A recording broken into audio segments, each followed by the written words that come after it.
En este 16 de septiembre le contaré a todos mis fans la historia de la independencia. La independencia de México fue la consecuencia de un proceso político y social resuelto por la vía de las armas, que puso fin al dominio español en los territorios de Nueva España.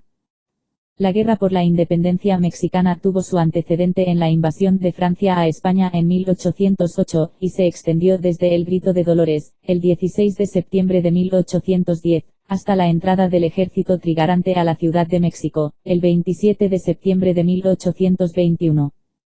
El movimiento independentista mexicano tiene como marco la Ilustración y las revoluciones liberales de la última parte del siglo XX. Por esa época la élite ilustrada comenzaba a reflexionar acerca de las relaciones de España con sus colonias. Los cambios en la estructura social y política derivados de las reformas borbónicas, a los que se sumó una profunda crisis económica en Nueva España, también generaron un malestar entre algunos segmentos de la población. La ocupación francesa de la metrópoli en 1808 desencadenó en Nueva España una crisis política que desembocó en el movimiento armado.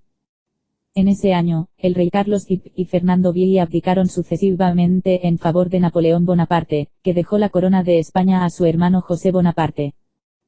Como respuesta, el Ayuntamiento de México, con apoyo del virrey José de Iturrigaray, reclamó la soberanía en ausencia del rey legítimo. La reacción condujo a un golpe de estado contra el virrey y llevó a la cárcel a los cabecillas del movimiento. A pesar de la derrota de los criollos en la Ciudad de México en 1808, en otras ciudades de Nueva España se reunieron pequeños grupos de conjurados que pretendieron seguir los pasos del Ayuntamiento de México. Tal fue el caso de la Conjura de Valladolid, descubierta en 1809 y cuyos participantes fueron puestos en prisión.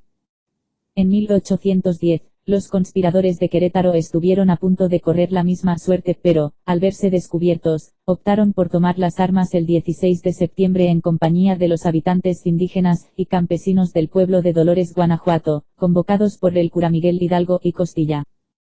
A partir de 1810, el movimiento independentista pasó por varias etapas, pues los sucesivos líderes fueron puestos en prisión o ejecutados por las fuerzas leales a España.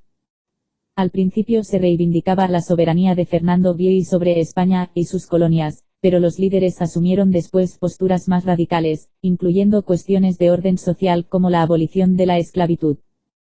José María Morelos y Pavón convocó a las provincias independentistas a conformar el Congreso de Anáhuac, que dotó al movimiento insurgente de un marco legal propio.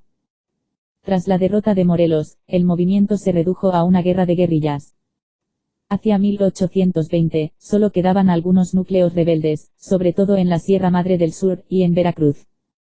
La rehabilitación de la Constitución de Cádiz en 1820 alentó el cambio de postura de las élites novohispanas, que hasta ahí habían respaldado el dominio español.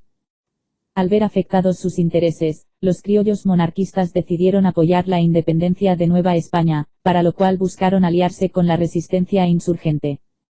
Agustín de Iturbide dirigió el brazo militar de los conspiradores, y a principios de 1821 pudo encontrarse con Vicente Guerrero.